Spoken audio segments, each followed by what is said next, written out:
You told Bradley that God told you not to knock him out. So I got to ask you, what did God tell you to do for this fight? To the best.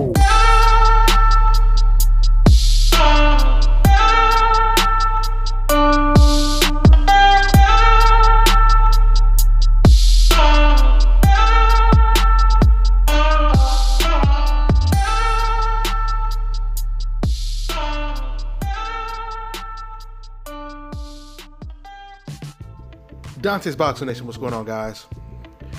So in one of the most anticipated fights of this year, Manny Pacquiao versus Keith Thurman, one-time Keith Thurman, Freddie Roach, he basically lays out the blueprint on how they believe they can beat Keith Thurman.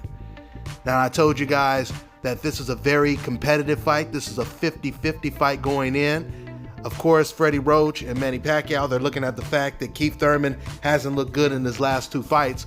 But I truly believe that even if you weren't just judging off of Keith Thurman's last performance or his last two performances, he still would seem to have a style that is a little bit more suitable for Manny Pacquiao's style. I'll get a little bit more into that as we get closer to the fight.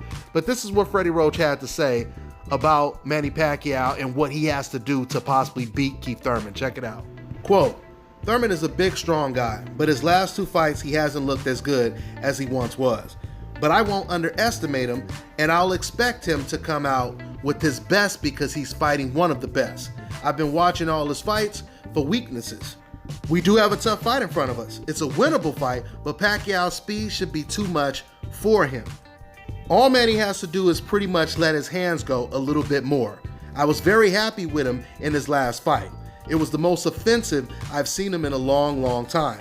It's been a while since he's fought like that, like back in the Ricky Hatton days," end quote.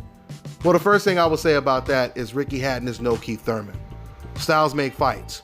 Everything about Ricky Hatton is the complete opposite of a Keith Thurman.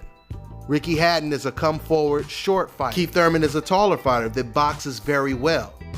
He's good at controlling distance, and he's very accurate with his punches. I mean, as long as Freddie Roach has been training fighters, he should already know that it's the style of the opponent that usually nullifies a volume puncher. Because if an opponent is easy to hit like a Ricky Hatton or a Margarito, of course you're gonna let your hands go.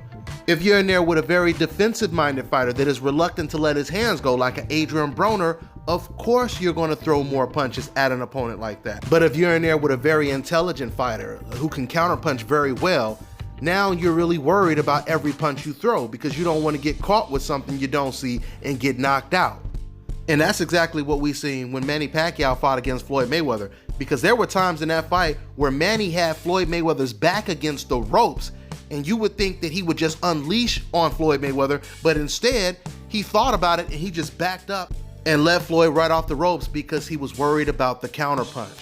So Manny Pacquiao is going to have to do a little bit more than just letting his hands go. I believe one of the main things that Manny Pacquiao is going to have to do in this fight is he's going to have to keep the fight in the center of the ring, stay off the ropes, and try to put Keith Thurman on the ropes and throw body shots to set up his favorite punch, which is the left hand. And I believe Keith Thurman, on the other hand, he's going to have to do something that he's not really comfortable with. He's going to have to impose his size, just like Jeff Horn did, because he is the naturally bigger guy. He's going to have to fight on the inside sometimes in this fight, because if he tries to just stay on the outside the whole fight and outbox Manny Pacquiao, he could be doing exactly what Manny Pacquiao wants him to do if he stays at a distance where Manny Pacquiao can land his left hand all night. So this should be a really good fight, guys. This should be a really, really good fight. I'm really looking forward to seeing this one.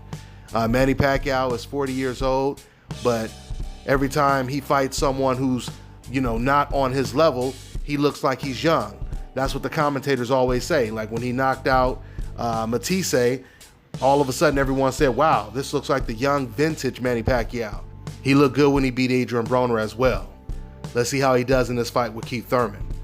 I'm telling you right now, if Manny Pacquiao were to pull off this win and beat Keith Thurman decisively, that may actually give him enough confidence to get in the ring with the real dangerous fighters at welterweight, which are fighters like Terrence Crawford and Errol Spence.